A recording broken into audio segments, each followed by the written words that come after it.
महाराष्ट्राच्या आणि देशाच्या राजकारणातील सर्वात मोठा, अत्यंत संवेदनशील आणि ऐतिहासिक संघर्ष आता एका अत्यंत निर्णायक वळणावर येऊन ठेपला आहे. शिवसेना नेमकी कुणाची? वंदनीय बाळासाहेब ठाकरे यांचा तो ऐतिहासिक आणि लाखो शिवसैनिकांच्या अस्मितेचा विषय असलेला धनुष्यबाण नेमका कुणाचा? आणि सर्वात महत्त्वाचे म्हणजे केंद्रीय निवडणूक आयोगाने या संपूर्ण प्रकरणात घेतलेला निर्णय खरोखरच योग्य होता का? या एकाच प्रश्नाभोवती आज राज्याचे संपूर्ण राजकारण फिरत आहे. या सर्व अत्यंत कळीच्या मुद्द्यांवर आज देशाच्या सर्वोच्च न्यायालयात म्हणजेच सुप्रीम कोर्टात एक अतिशय महत्त्वाची आणि देशाच्या लोकशाहीचे भवितव्य ठरवणारी सुनावणी सुरू झाली आहे. ही केवळ एका राजकीय पक्षाची सुनावणी नसून या निकालावर देशातील पक्षांतर बंदी कायदा आणि निवडणूक आयोगाचे अधिकार यावरही दूरगामी परिणाम होणार आहेत. सुनावणीला सुरुवात होण्याआधीच राजकीय वर्तुळात प्रचंड धाकधूक होती. मात्र सुनावणी सुरू होताच ठाकरे गटाच्या वकिलांनी कोर्टात असा काही अनपेक्षित डाव टाकला आणि असा काही कायदेशीर युक्तिवाद केला, ज्यामुळे आता खुद्द निवडणूक आयोगच मोठ्या कायदेशीर अडचणीत सापडण्याची दाट शक्यता निर्माण झाली आहे. सुप्रीम कोर्टामध्ये सरन्यायाधीश सूर्यकांत, न्यायमूर्ती बागची आणि न्यायमूर्ती मोहना यांच्या विशेष खंडपीठासमोर ही अत्यंत हाय व्होल्टेज सुनावणी सुरू आहे. या सुनावणीकडे केवळ महाराष्ट्राचेच नाही तर संपूर्ण देशातील राजकीय विश्लेषकांचे आणि कायदेतज्ञांचे लक्ष लागून राहिले आहे. या सुनावणी दरम्यान ठाकरे गटाची बाजू अतिशय भक्कमपणे मांडण्यासाठी देशातील नामांकित आणि ज्येष्ठ वकील कपिल सिब्बल तसेच कायदेतज्ञ देवदत्त कामत मैदानात उतरले आहेत. त्यांनी सुनावणीच्या सुरुवातीलाच कोणताही वेळ न दवडता थेट केंद्रीय निवडणूक आयोगाच्या कार्यपद्धतीवर आणि त्यांनी दिलेल्या अंतिम निर्णयावरच मोठे प्रश्नचिन्ह उपस्थित केले आहे. ठाकरे गटाने कोर्टात नेमका कोणता आणि किती प्रभावी मुद्दा उपस्थित केला हे समजून घेणे अत्यंत आवश्यक आहे. ठाकरे गटाच्या वकिलांनी थेट सर्वोच्च न्यायालयाच्या जुन्या निरीक्षणांचा दाखला देत न्यायालयालाच आठवण करून दिली. त्यांनी अतिशय स्पष्ट शब्दांत युक्तिवाद केला की माय लॉर्ड, यात सर्वोच्च न्यायालयाने यापूर्वीच्या सुनावणीत हे अत्यंत स्पष्टपणे नमूद केले होते की केवळ निवडून आलेल्या आमदारांची संख्या बघून किंवा फक्त डोकी मोजून एखादा मूळ राजकीय पक्ष कुणाचा हे कधीही ठरवता येणार नाही. पक्षाची घटना, पक्षाची पाळेमुळे आणि तळागाळातील कार्यकर्त्यांची निष्ठा या गोष्टीही तितक्याच महत्त्वाच्या असतात, असे खुद्द न्यायालयानेच म्हटले होते. हाच सर्वात मोठा धागा पकडून ठाकरे गटाने कोर्टात आपला मुख्य सवाल उपस्थित केला आहे. त्यांचा युक्तिवाद असा आहे की जेव्हा राज्याचे विद्यमान मुख्यमंत्री एकनाथ शिंदे आणि त्यांच्या समर्थक आमदारांनी तत्कालीन मुख्यमंत्री उद्धव ठाकरे यांच्या नेतृत्वाविरोधात मोठे बंड पुकारले आणि त्यानंतर जेव्हा हा मूळ पक्षाचा आणि चिन्हाचा वाद केंद्रीय निवडणूक आयोगाकडे गेला, तेव्हा निवडणूक आयोगाने नेमके काय केले?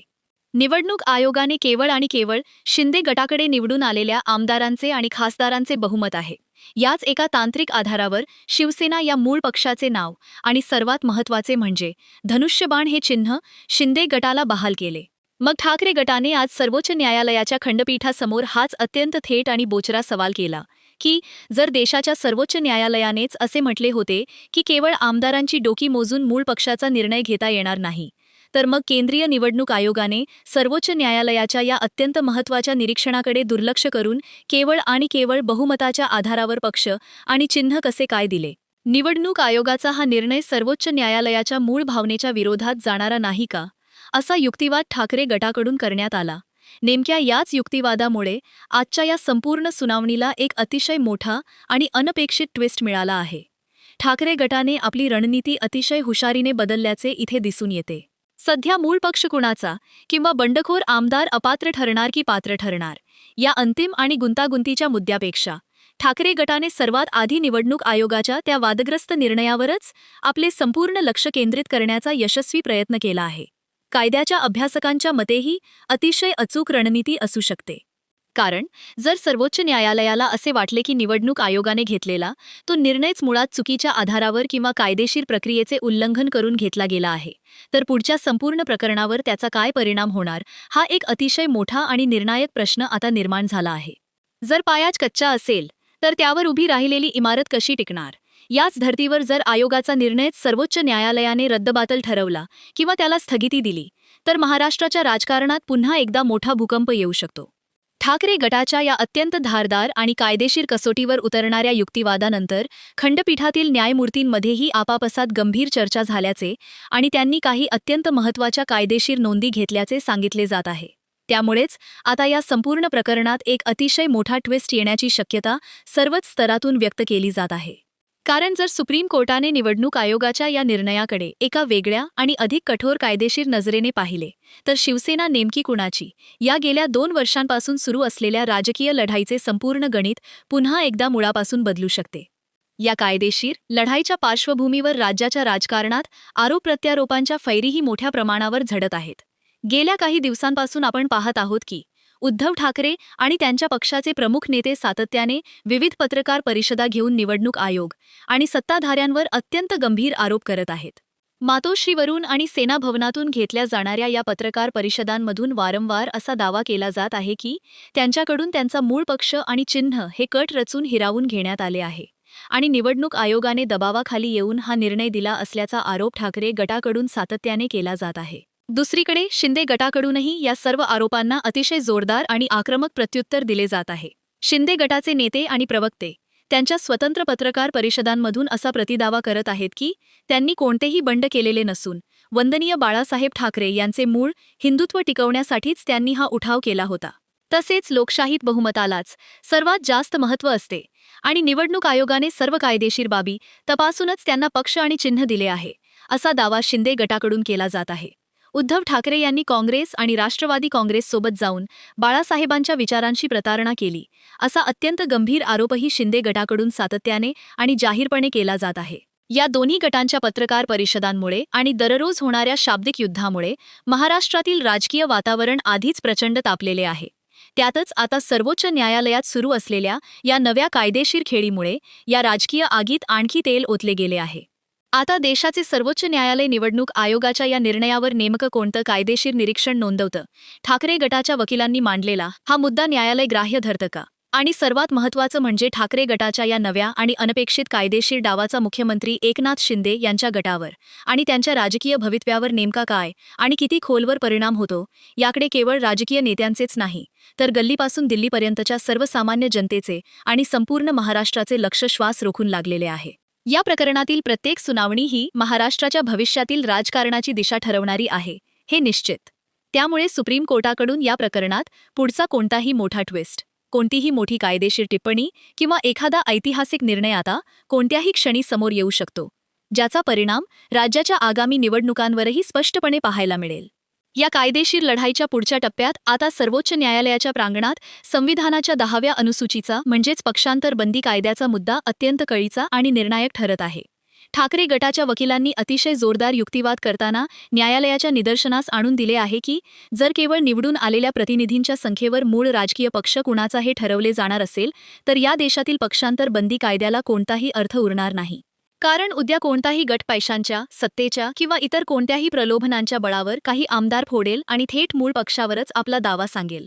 अशा प्रवृत्तीला आळा घालण्यासाठी आणि लोकशाहीचे पावित्र्य अबाधित राखण्यासाठी केंद्रीय निवडणूक आयोगाने केवळ विधिमंडळातील बहुमत न पाहता पक्षाची मूळ घटना आणि पक्षाची तळागाळातील संघटनात्मक बांधणी याचा सखोल विचार करणे अभिप्रेत होते. परंतु आयोगाने या अत्यंत महत्त्वाच्या घटनात्मक बाबीकडे सोयीस्करपणे दुर्लक्ष केल्याचा अत्यंत गंभीर आणि मोठा आरोप ठाकरे गटाकडून भर न्यायालयात करण्यात आला आहे. यामुळेच आता हे प्रकरण केवळ एका पक्षाच्या अस्तित्वापुरते मर्यादित राहिलेले नाही, तर ते थेट देशाच्या लोकशाही व्यवस्थेच्या भवितव्याशी जोडले गेले आहे. निवडणूक आयोगाने शिवसेना पक्ष आणि धनुष्यबाण हे चिन्ह शिंदे गटाला देताना जी बहुमताची चाचणी किंवा ज्याला कायदेशीर भाषेत टेस्ट ऑफ मेजॉरिटी म्हटले जाते ती वापरली, त्यावरच आता ठाकरे गटाने सर्वात मोठे कायदेशीर प्रश्नचिन्ह उभे केले आहे. ठाकरे गटाचे म्हणणे असे आहे की शिवसेनेची मूळ घटना ही पक्षप्रमुखांना सर्वोच्च अधिकार देते आणि पक्षाची एक विशिष्ट अशी राष्ट्रीय कार्यकारिणी असते. त्यामुळे जोपर्यंत पक्षप्रमुख स्वतःहून राजीनामा देत नाहीत किंवा पक्षाच्या कार्यकारिणीत रीतसर लोकशाही मार्गाने बदल होत नाहीत, तोपर्यंत बाहेर पडलेल्या कोणत्याही बंडखोर गटाला थेट मूळ पक्षावर आणि त्याच्या चिन्हावर दावा सांगता येणार नाही. याउलट शिंदे गटाच्या वकिलांकडून सर्वोच्च न्यायालयात असा जोरदार प्रतिवाद केला जात आहे की लोकशाहीमध्ये कोणताही राजकीय पक्ष हा कोणा एका व्यक्तीची किंवा एका कुटुंबाची खासगी मालमत्ता असू शकत नाही. ज्यांच्याकडे लोकप्रतिनिधींचे बहुमत आहे तोच गट खरा पक्ष असतो आणि निवडणूक आयोगाने हाच लोकशाहीचा सर्वात मोठा आणि मूलभूत नियम पाळून आपला अंतिम निर्णय दिला आहे. दोन्ही बाजूंचे हे अत्यंत टोकदार आणि परस्पर विरोधी युक्तिवाद ऐकताना सर्वोच्च न्यायालयाचे खंडपीठ प्रत्येक कायदेशीर मुद्द्याची अतिशय बारकाईने चिरफाड करत आहे आणि निवडणूक आयोगाच्या कार्यपद्धतीचे सूक्ष्म विश्लेषण करत आहे. सर्वोच्च न्यायालयाच्या या 4 भिंतींच्या बाहेर म्हणजेच संपूर्ण महाराष्ट्राच्या राजकीय मैदानातही या सुनावणीचे अतिशय तीव्र आणि हिंसक पडसाद उमटताना दिसत आहेत. राजकीय आरोप प्रत्यारोपांची आणि रोज सकाळी तसेच संध्याकाळी होणाऱ्या पत्रकार परिषदांची मालिका आता अधिकच धारदार आणि आक्रमक झाली आहे. ठाकरे गटाचे प्रमुख नेते दररोज प्रसारमाध्यमांसमोर येऊन अत्यंत आक्रमकपणे असा दावा करत आहेत की जनता आणि तळागाळातील निष्ठावान शिवसैनिक आजही केवळ मातोश्रीच्याच पाठीशी ठामपणे उभे आहेत. त्यांनी मुख्यमंत्री एकनाथ शिंदे यांच्या गटावर गद्दारीचा आणि आर्थिक गैरव्यवहारांचा आरोप करणे अत्यंत आक्रमकपणे सुरूच ठेवले आहे. तसेच निवडणूक आयोग ही आता एक स्वायत्त संस्था राहिलेली नसून ती केवळ सत्ताधाऱ्यांच्या इशाऱ्यावर आणि दबावाखाली काम करणारी एक बाहुली बनली आहे, अशी अत्यंत तिखट टीकाही ठाकरे गटाच्या पत्रकार परिषदांमधून वारंवार केली जात आहे. केवळ न्यायालयात कायदेशीर लढाई जिंकून चालणार नाही, तर जनतेच्या न्यायालयातही आपणच खरे आहोत हे सिद्ध करण्यासाठी ठाकरे गटाकडून संपूर्ण महाराष्ट्रभर मोठ्या सभा, मेळावे आणि जनसंवाद दौरे आयोजित करून रान उठवण्याचा आणि जनतेची सहानुभूती मिळवण्याचा प्रचंड प्रयत्न सुरू आहे. दुसरीकडे ठाकरे गटाच्या या सर्व आरोपांना तितक्याच जशास तसे आणि आक्रमकपणे उत्तर देण्यासाठी शिंदे गटाचे नेते आणि मंत्रीही दररोज माध्यमांसमोर येत आहेत. त्यांच्या पत्रकार परिषदांमधून ते असा जोरदार पलटवार करत आहेत की ठाकरे गटाला आता सत्तेतून पायउतार झाल्यामुळे प्रचंड नैराश्य आले असून केवळ जनतेची सहानुभूती मिळवण्यासाठी ते आता निवडणूक आयोग आणि सर्वोच्च न्यायालयासारख्या देशाच्या सर्वोच्च आणि स्वायत्त संस्थांवर बेछूट आरोप करत सुटले आहेत. वंदनीय बाळासाहेब ठाकरे यांच्या प्रखर हिंदुत्वाच्या विचारांशी प्रतारणा करून आणि त्यांच्या पाठीत खंजीर खुपसून ज्यांनी काँग्रेस आणि राष्ट्रवादी काँग्रेसच्या मांडीला मांडी लावून सत्ता भोगली, त्यांना आता हिंदुत्वाच्या आणि निष्ठेच्या गप्पा मारण्याचा कोणताही नैतिक अधिकार उरलेला नाही, अशी अत्यंत घणाघाती टीका शिंदे गटाकडून जाहीरपणे केली जात आहे. आम्हीच बाळासाहेबांचे खरे वैचारिक वारसदार आहोत. आम्ही कोणताही पक्ष चोरलेला नाही, तर निवडणूक आयोगाने सर्व कायदेशीर प्रक्रियेचा आणि पुराव्यांचा अभ्यास करूनच आम्हाला शिवसेना हे नाव आणि धनुष्यबाण दिले आहे. हाच मुख्य मुद्दा ते राज्यातील जनतेच्या मनावर बिंबवण्याचा सातत्याने प्रयत्न करत आहेत.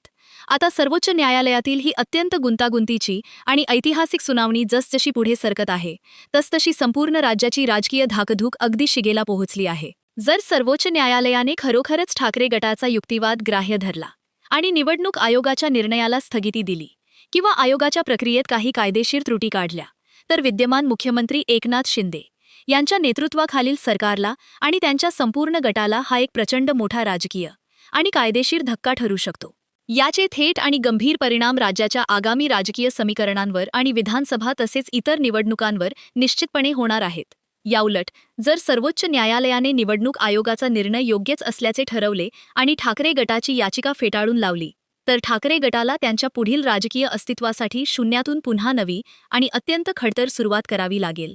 त्यामुळेच न्यायदेवतेची तराजू आता नेमकी कोणाच्या पारड्यात झुकणार, याकडे महाराष्ट्रातील प्रत्येक राजकीय कार्यकर्त्याचे, प्रत्येक नेत्याचे आणि सामान्य नागरिकाचे लक्ष डोळ्यात प्राण आणून लागलेले आहे.